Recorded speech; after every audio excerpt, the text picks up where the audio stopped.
Hi everyone, ఈరోజు video speciality ఏంటంటే yummy tasty chicken pulao ఎలా ప్రిపేర్ చేసుకోవాలో, ఈజీ ప్రాసెస్లో ఎలా ప్రిపేర్ చేసుకోవాలో ఈ వీడియోలో కంప్లీట్గా చూపించబోతున్నాను. ఇంకా బ్యాచిలర్స్ కూడా ఈజీగా చేసుకునే ప్రాసెస్లో అయితే నేను ఈ వీడియోలో ఎక్స్ప్లెయిన్ చేయబోతున్నాను. వీడియో మొత్తం స్కిప్ చేయకుండా చూడండి. ఫస్ట్ టైం మన ఛానల్ ఎవరైనా చూస్తున్నట్టుంటే ప్లీజ్ సబ్స్క్రైబ్ చేసుకోండి, పక్కనే ఉన్న బెల్ ఐకాన్ ప్రెస్ చేయండి.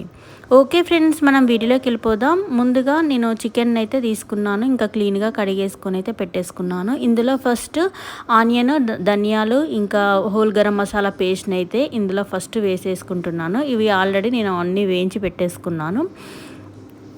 ఇంకా మీకు వీడియో లెంత్ కాకుండా నేను ఆ ప్రాసెస్ని అయితే చూపించలేదు, ఇంకా డైరెక్ట్గా అయితే ఇందులో వేసేసుకుంటున్నాను. ఇలా ఆనియన్ పేస్ట్ వేసుకున్న తర్వాత పుదీనా కూడా వేసుకోవాలి. ఇంకా నెక్స్ట్ పుదీనా తర్వాత రెడ్ చిల్లీ పౌడర్. మనము ఎక్కువ స్పైసీ తినగలిగితే ఇంకెక్కువ వేసుకోండి, మీరు ఎంతైతే తింటారో అంత మట్టుకి రెడ్ చిల్లీ పౌడర్ అయితే వేసుకోండి. ఇంకా టేస్ట్కి సరిపడా సాల్ట్, ఇంకా టర్మరిక్ పౌడర్ ఇవన్నీ వేసి ఒకసారి అయితే కలిపేసుకోవాలి. ఇంకా నేను ఇందులో అల్లం వెల్లుల్లి పేస్ట్ అయితే వేయట్లేదు, పోపులో వేద్దామనేసి ఇందులో అయితే వేయలేదు. ఇంకా ఇది చక్కగా మ్యారినేట్ కలుపుకున్న తర్వాత ఇంకా మనం కొంచెం కర్డ్ అయితే తీసుకోవాలి. కర్డ్ వేస్తే ఇంకా టేస్ట్ అనేది బాగుంటుంది. అవసరం అనుకుంటే లెమన్ కూడా స్క్వీజ్ చేసి వేసుకోండి. ఇంకా నేను కర్డ్ని కూడా వేసుకొని ఇంకా మంచిగా కలిపేసుకొని ఇంకొక మినిమం ఒక హాఫ్ అన్ అవర్ అన్నా మనకి మ్యారినేట్ అయితే చికెన్ ఏంటంటే ఇంకా టేస్ట్ అనేది బాగుంటుంది చికెన్ పులావ్. ఇంకా నేను ఇలా కలిపేసుకొని ఒక 15 minutes అయితే పక్కకు పెట్టేసుకున్నాను. ఇంకా నెక్స్ట్ స్టవ్ ఆన్ చేసి ఇంకా కుక్కర్ అయితే తీసుకున్నాను.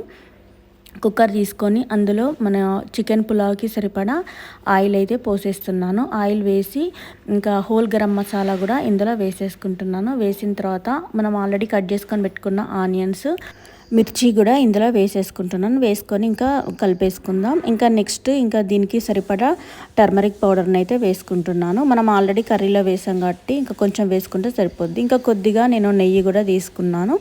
నెయ్యి తీసుకొని ఇంకా మనము చికెన్లో వేయలేదు కాబట్టి అల్లం వెల్లుల్లి పేస్ట్ కూడా ఇందులో వేసుకొని కలిపేసుకుంటున్నాను. నెక్స్ట్ ఇవి ఫ్రై అయిపోయిన తర్వాత నేను చికెన్ అయితే మనం ఆల్రెడీ మ్యారినేట్ చేసుకొని పెట్టుకున్నాం కదా, ఇంకా కర్రీని అయితే ఇందులో వేసేసుకుంటున్నాను. రొటీన్గా కాకుండా అప్పుడప్పుడు ఇలా డిఫరెంట్గా చేయండి, టేస్ట్ అయితే చాలా బాగుంటుంది ఫ్రెండ్స్. ఇంకా బిర్యానీ కూడా పనిచేయదు, అంత టేస్ట్ బాగుంటుంది. ఇంకా నేనైతే మ్యారినేట్ చేసిన మొత్తం కర్రీని అయితే ఇందులో వేసేసుకుంటున్నాను. ఎంత ఫ్రై చేస్తే అంత టేస్ట్ అనేది బాగుంటుంది. ఆయిల్ మనకి పైకి వచ్చేంత వరకు మనం ఫ్రై చేస్తూనే ఉండాలి, ఇంకా అప్పుడే టేస్ట్ అనేది చికెన్ పులావ్ బాగుంటుంది. ఇంకా నేనైతే ఇంకా కలిపేసుకుంటున్నాను. ఇప్పుడు కొద్దిగా పుదీనా వేసుకుంటున్నాను. ఇంకా పుదీనా ఎంత ఎక్కువ వేస్తే అంత రైస్ ఫ్లేవర్ అనేది అంత బాగుంటుంది. ఇంకా నెక్స్ట్ కొత్తిమీర కూడా వేసుకుంటున్నాను. వేసుకొని మళ్ళీ ఒకసారి కలిపేసుకుంటున్నాను. ఇంకా కలిపేసుకున్న తర్వాత ఇంకా కుక్కర్ క్యాప్ అయితే ఇంకా అంటే కంప్లీట్ క్లోజ్ కాకుండా మనం కొంచెం ఫ్రై అయ్యేంత వరకు నార్మల్గా క్యాప్ పెట్టేసి అయితే ఫ్రై చేసుకుందాం.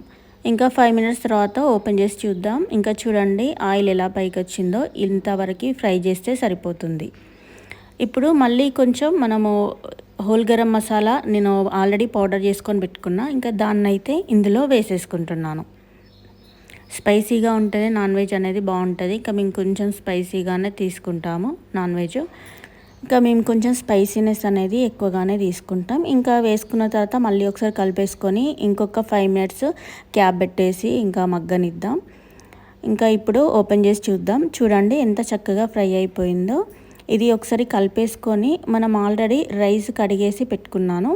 ఇంకా నేను 1.5 రైస్ అయితే నానబెట్టుకున్నాను, 1.5 గ్లాస్ రైస్. ఇంకా ఇప్పుడు మళ్ళీ కొంచెం కొత్తిమీరాకు, పుదీనా కూడా వేసేసుకుందాం. నాన్ వెజ్ ఐటెంలో ఇంకా పుదీనా, కొత్తిమీరాకు ఎంత ఎక్కువ వేస్తే ఫ్లేవర్ అనేది అంత బాగుంటుంది ఫ్రెండ్స్. నేనైతే నార్మల్గా నేను చేసే వంటల్లో ఎక్కువగా పుదీనా, కొత్తిమీరాకు అయితే వేస్తాను నాన్ వెజ్ ఐటమ్స్లో. ఇప్పుడు మనం ఆల్రెడీ నానబెట్టుకున్న రైస్ని వాటర్ వంపేసి ఇందులో వేసేసుకుందాం.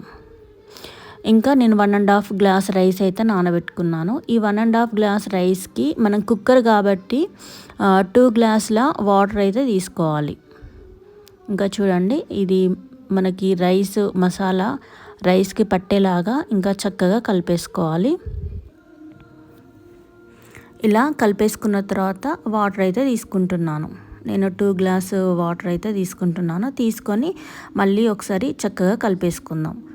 కలిపేసుకొని నేను ఆల్రెడీ కర్రీలో మ్యారినేషన్లో సాల్ట్ తీసుకున్నాను కదా, ఇప్పుడు కొంచెము టేస్ట్కు సరిపడా కొంచెం అయితే నేను మళ్ళీ సాల్ట్ అయితే వేసుకుంటున్నాను. ఎందుకంటే మళ్ళీ గరం మసాలా పౌడర్ వేసాను కదా, ఎక్కువ స్పైసీ ఉండకుండా ఆ స్పైసీనెస్ని తగ్గించుకోవడానికైతే మళ్ళీ నేను ఇంకా కొంచెం సాల్ట్ అయితే వేసాను. ఫైనల్గా మళ్ళీ ఒకసారి కొత్తిమీరాకు పుదీనా కూడా నేను వేసేసుకుంటున్నాను. ఇంకా ఇలా వేసుకొని మళ్ళీ ఒకసారి కలిపేసుకుంటున్నాను. ఎందుకంటే మనము కుక్కర్ పెడతాం కాబట్టి మళ్ళీ కలపడం ఉండదు కదా, సో ఇంకా కర్రీ అంతా ఒకటే దగ్గర ఉండకుండా ఇంకా ఈక్వల్గా ఉండేలాగానైతే నేను కలిపేసుకుంటున్నాను. ఇలా కలిపేసుకున్న తర్వాత ఇంకా కుక్కర్ క్యాప్ అయితే పెట్టేసుకుంటున్నాను. మనకి ఇంకా 2 విజిల్స్ అవసరం లేదు, ఇది ఒక విజిల్ వస్తే సరిపోతుంది. ఎందుకంటే మనం వాటర్ అనేది తక్కువ పోసాం కాబట్టి ఒక విజిల్ వస్తే సరిపోతుంది. ఇంకా విజిల్ ప్రెషర్ పోయిన తర్వాత ఇంకా స్టవ్ ఆఫ్ చేశాను. ఇంకా కూల్ అయిపోయిన తర్వాతనైతే ఓపెన్ చేసి నేను మీకు చూపిస్తాను. ఇంకా చూడండి ఎలా వచ్చిందో.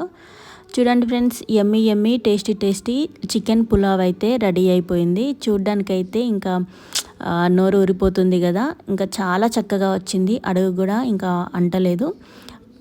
పీసెస్ కూడా ఎంత పర్ఫెక్ట్గా కుక్ అయిపోయినాయో చూడండి ఫ్రెండ్స్. టేస్ట్ కూడా చాలా బాగుంది. ఇంకా ఫస్ట్ అయితే మా పాపనే టేస్ట్ చేస్తుంది. ఇంకా దీన్ని ఒకసారి చక్కగా మిక్సీ చేసుకుందాం. మిక్సీ చేసుకొని నేను ఆల్రెడీ సర్వింగ్ ప్లేట్ తీసుకున్నాను. ఇంకా సర్వింగ్ ప్లేట్లోనైతే మనం సర్వ్ చేసి ఇంకా నేను మీకు చూపిస్తాను. దీనికి కాంబినేషన్లో రైతా తీసుకున్నాను. ఇంకా నేను రైతా ఆల్రెడీ ప్రిపేర్ చేసి పక్కకు పెట్టేసుకున్నాను. ఇప్పుడైతే సర్వింగ్ ప్లేట్ తీసుకుంటున్నాను. ఇంకా ఇందులోనైతే సర్వ్ చేసుకుంటున్నాను. ఇంకా దీనికి కాంబినేషన్లో ఆనియన్స్, లెమన్స్ కూడా తీసుకోవాలి. ఇంకా టేస్ట్ ఇంకా బాగుంటుంది. ఇంకా యాక్చువల్గా నేను ఇంకా ఈ మ్యారినేషన్లో లెమన్ వేయలేదు, ఎందుకంటే పులావ్ కాబట్టి అంత అవసరం లేదు, మనం తినేటప్పుడు వేసుకుంటే సరిపోతుంది. ఇంకా నేను రైతానైతే తీసుకుంటున్నాను. రైతా ప్రిపరేషన్ ఏం లేదు, కర్డ్ తీసుకొని ఆనియన్స్, కొత్తిమీరాకు, పుదీనా వేసి మనం కొంచెం సాల్ట్ కూడా వేసి ఇంకా రైతానైతే ప్రిపేర్ చేసుకోవాలి. ఇంకా నేను ఆనియన్స్ తీసుకున్నాను. ఇంకా చికెన్లో లెగ్ పీస్ అయితే నా ఫేవరెట్, ఇంకా అది మా పాపకు వేసేసాను. ఇప్పుడు మా పాప ఎలా ఉందనేసి టేస్ట్ చేసి చెప్తుంది. ఇంకా చూడండి ఫ్రెండ్స్, యమ్మీ యమ్మీ టేస్టీ చికెన్ పులావ్ అయితే రెడీ అయిపోయింది. ఇంకా ఇలా ఈజీగా ఎక్కువ వర్క్ లేకుండానైతే ఈజీగా చేసుకోవచ్చు ఒక 5 మినిట్స్లో. ఇంకా ఈ ఐటెంని అయితే కోరుకున్నదైతే మా పాపనే చికెన్ పులావ్ చేయమని అన్నది, లేకుంటే నేను ఇంకా బిర్యానీ చేసేదాన్ని. ఇంకా సో మా పాపనే అడిగింది కాబట్టి ఇంకా మా పాపకే ఫస్ట్ అయితే నేను పెడుతున్నాను తినడం కోసం. ఆమె ఇంకా లెమన్ స్క్వీజ్ చేసుకొని లెగ్ పీస్ తీసుకొని ఇంకా ఆనియన్తో అయితే తింటుంది. ఆమెకైతే చాలా బాగా నచ్చింది ఫ్రెండ్స్. ఓకే ఫ్రెండ్స్, ఓవరాల్గా ఈరోజు వీడియో మాత్రం ఇదే. వీడియో కనుక నచ్చితే ప్లీజ్ లైక్ చేయండి, షేర్ చేయండి, సబ్స్క్రైబ్ చేసుకోవడం మాత్రం మర్చిపోకండి. ఇలాంటి మంచి వీడియోస్తో మేము ముందుకు వస్తాను. ఇంకా ఎలా ప్రిపేర్ చేశాను అనేది కామెంట్ బాక్స్లో కామెంట్ చేయండి. Thanks for watching. Bye friends.